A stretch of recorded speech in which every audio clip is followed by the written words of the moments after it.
Hello, everyone. My name is Dan Oak, and I'm a student at Athabasca University, currently taking course Comp 347 Computer Networks.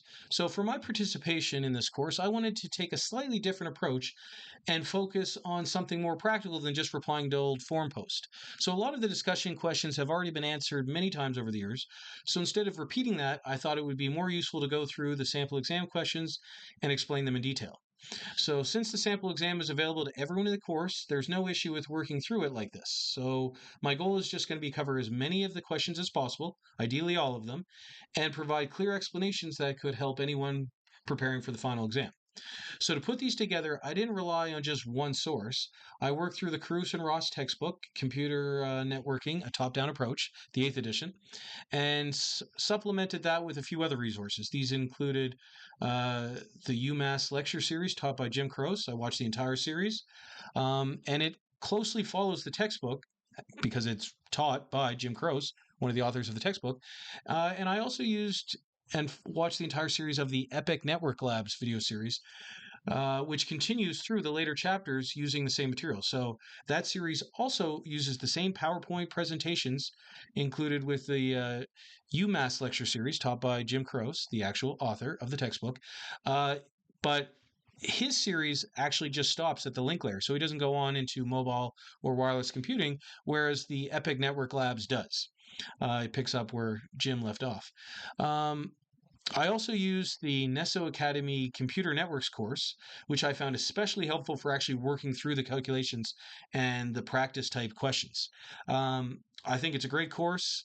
It also has a lot of great PDFs associated with it. However, in order to access the entire video series and the PDFs, you do have to pay a subscription. But I got it on sale for, I think, $45 for a year. And it includes access to not just that course, but all of the courses that Nesso Academy provides. So I think it's worth it. But if you individually Google the videos, Nesso Academy, with the topic, you'll often be able to get most of them free anyway, though. Anyway, along the way, I also compared different explanations and solution methods to consolidate everything into one clear set of notes as part of my own studying. I also recorded myself going through these answers and listened back to them later, which I found helpful to reinforce the concepts before the exam. I did this on long commutes. So basically, that's what I'm going to do here. In these videos, I'm going to go through each question, explaining the main idea behind it, and then finishing with a clear, structured answer. So I've already answered question 1.1 in the previous video, and now I'm going to answer question 1.2. But I'm already noticing the issue. When I copied over, it says 1.1 here, but that's just a Microsoft Wordism. When I erase the other question, this became 1.1, but this is question 1.2. Okay, so it basically, the question says list at least 5 internet access technologies, and for each of these access technologies, explain where it may be used, whether for homes, enterprises, or wide area wireless access. So as you can see here, the first one we're going to be talking about is DSL, Digital Subscriber Line. So it's used primarily for residential or home internet access. It operates over existing telephone lines. It does not require new infrastructure, which makes it widely available because, again, most people have a telephone line coming into their house, especially, older neighborhoods and everything. Although I'm pretty sure newer neighborhoods still have telephone lines. I live in a house that's less than 10 years old, and we still have a telephone line hooked up here, although I've never used it. So yeah, it operates over existing telephone lines. That's its big claim to fame, actually, that it doesn't require new infrastructure. It provides moderate speeds compared to newer technologies. Performance depends on distance, and the performance depends on the distance from the provider's central office. So, and it's typically slower than cable and fiber. So, it's one of the slower internet forms, and I don't think it's as widely used today for that reason. But its advantage is that you don't have to have new infrastructure set up. Most people have a telephone line in their house. So that's DSL. But I think the last time I personally used DSL was like, I don't know, 15, 20 years ago. I'm 42 now, and I think the first house I moved in around 20, when you could still buy a house on a moderate income, was DSL. And then moving on, we have cable internet. It's used for residential or home internet access. So it operates over coaxial cable TV infrastructure, so your existing cable infrastructure, also HFC, so hybrid fiber optic coaxial, which is not listed here, but yeah, so just like DSL operated over existing telephone lines, the cable operates over your existing coaxial cable TV infrastructure. It provides higher speeds than DSL in most cases, and the bandwidth is shared among users in the same neighborhood. Performance can degrade during peak usage times. And then moving on, we so that's one of the negatives, by the way, of that is the fact that the bandwidth is shared among different users, and during peak usage times, prime time, when people are watching, I don't know, Survivor or whatever, that might age me a little bit, but your performance might degrade. And then you have fiber optic cable. So that's what I currently have in my house. It's a newer neighborhood, so it does have fiber. Also known as FTTH or FTTP, which is fiber to the home or premises, sometimes called FTTB, fiber to the business, but basically fiber optic cable. So it's used for home and enterprise use, whereas, again, DSL and cable were both primarily used for the home. Fiber is used for both home and enterprise use because it's faster. So enterprises, businesses can be happy with the transmission rates and everything. So it uses optical fiber for very high-speed data transmission. It provides the highest bandwidth and the lowest latency among the wired technologies. It supports modern applications such as streaming, cloud computing, and large data transfers. So, you can use your Netflix over fiber quite well.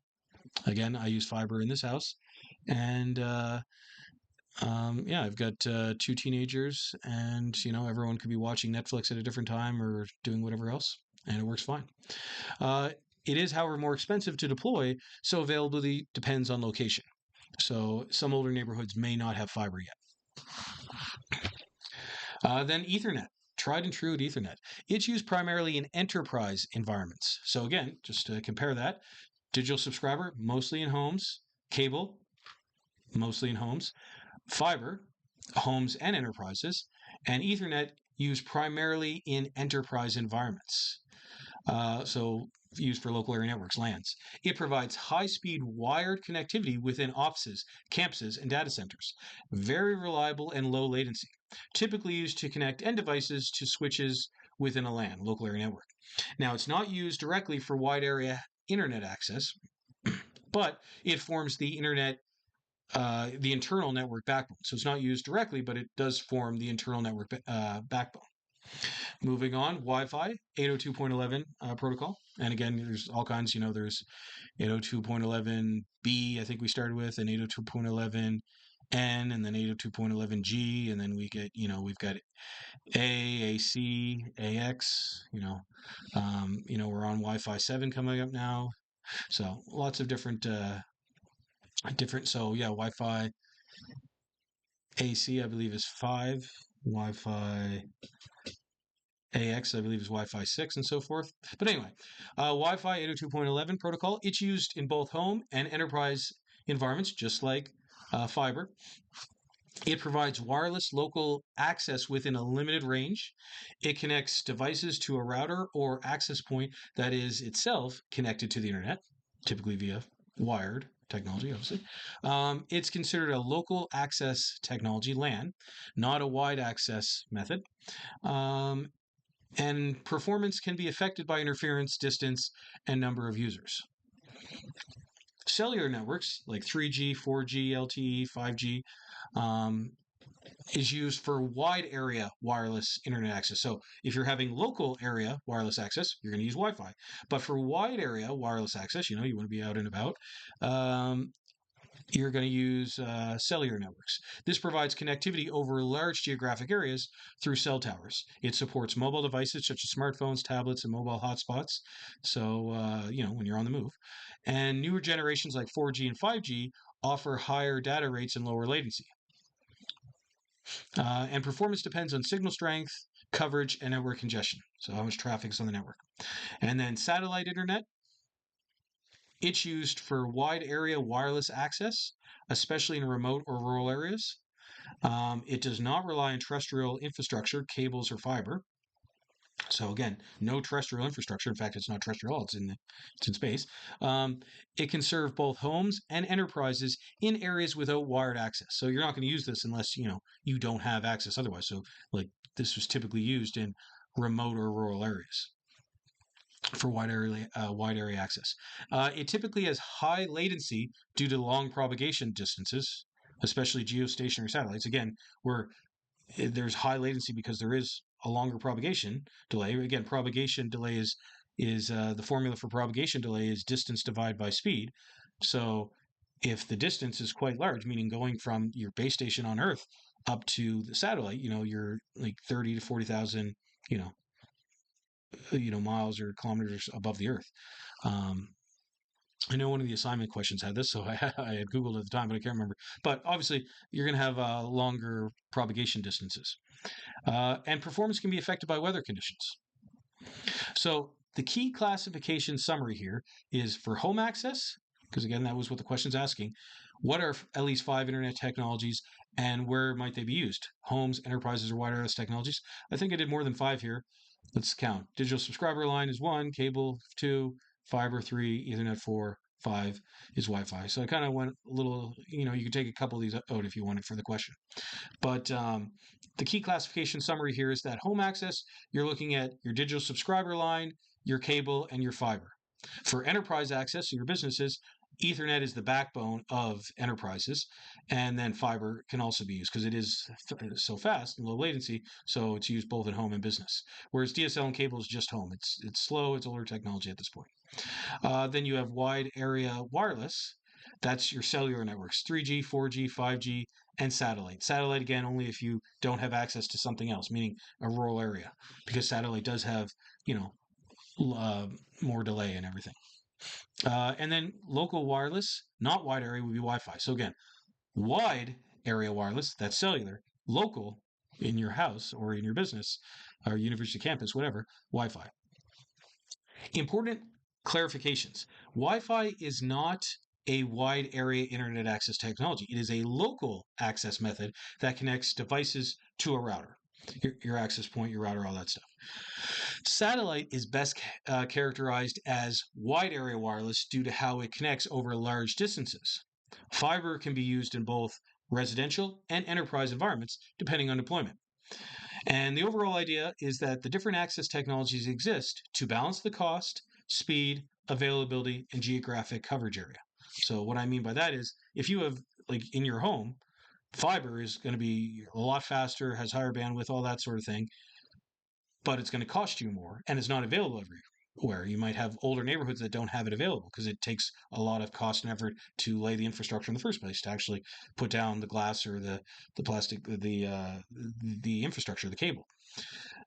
Whereas everyone's house, even now, I think, has telephone lines that go to their house. And a lot of houses have coaxial cable still going to their house. I know I don't have cable currently, I just stream, and I don't have a home telephone, but my house is 10 years old and it still has in all the rooms that I still have coaxial cable hookups and RG45 telephone connections. So it's widely available and it would be cheaper cost, but you'd be sacrificing speed.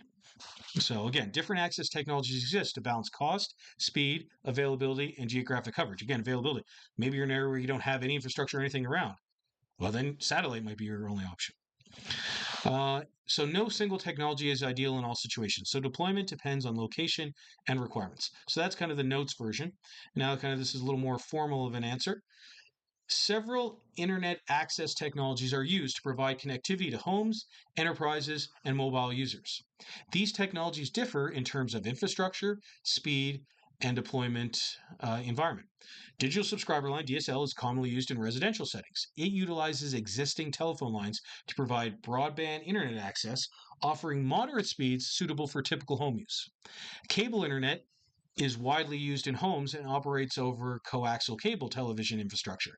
It typically provides higher bandwidth than DSL and supports high-speed multimedia applications. However, it is shared, and again, speeds might be affected during peak usage times in your neighborhood. Fiber to the home, FTTH, Also could be FTTP, fiber to the premises, or FTTP, fiber to the business. But fiber optic cable, whether it's to your home or a business or whatever, is an advanced access technology that uses optical fiber to deliver high speed internet directly to residential or business premises. It offers extremely high data rates and low latency, making it suitable for both homes and enterprises. And then Ethernet, the backbone of enterprises, is commonly used in enterprise environments. It provides high speed wired connectivity within local area networks, LANs, and is often used to connect devices within offices or campuses. Wi Fi 802.11 protocol, again, whether it's B, G, N, A, AC, AX, whatever, Wi-Fi and all of its 802.11 protocols, and there's a couple other ones in there uh, that I skipped actually for that are to do with long distance, Wi-Fi F or H or something. Anyway, Wi-Fi 802.11 and all of its protocols is a wireless access technology used in homes, enterprises, and public hotspots. It allows multiple devices to connect to a local network wirelessly within a limited range.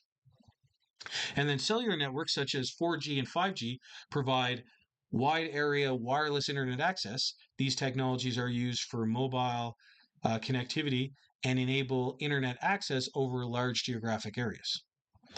And I forgot to put my summary of satellite here, but basically, satellite you're only going to use, and either for your home, Starlink with Elon Musk's company there, or at your business, you're only really going to use satellite if you don't have access to other technology. So if you're in a rural area, like your cabin's in the middle of the mountain or the woods or whatever, and or a business, I don't know, up in Alert or something. So I forgot to include it here, but basically it suffers from high latency and lower bandwidths. But if that's all you got, there's no other infrastructure around. That's what you're going to use. In summary, DSL and cable are commonly used in homes, Ethernet in enterprises, and Wi-Fi in both homes and enterprises. And cellular networks just provide wide area mobile access. So that ends the formal going through of this question, and we're already at 17 minutes. I'm not a YouTube personality, obviously, and this is quite long. But if you want to stay and listen to me ramble again for a few more minutes, I'd be happy to do that. Again, the question is list at least 5 internet access technologies, which we went over a few more, and talk about where they might be used: the home, the enterprise, or the wide area wide area wireless access. So, I'll just kind of talk on them again a little bit. I won't necessarily go through the points here. I'm just going to talk. So this is just gibberish at this point. This is kind of what I did before my final exam.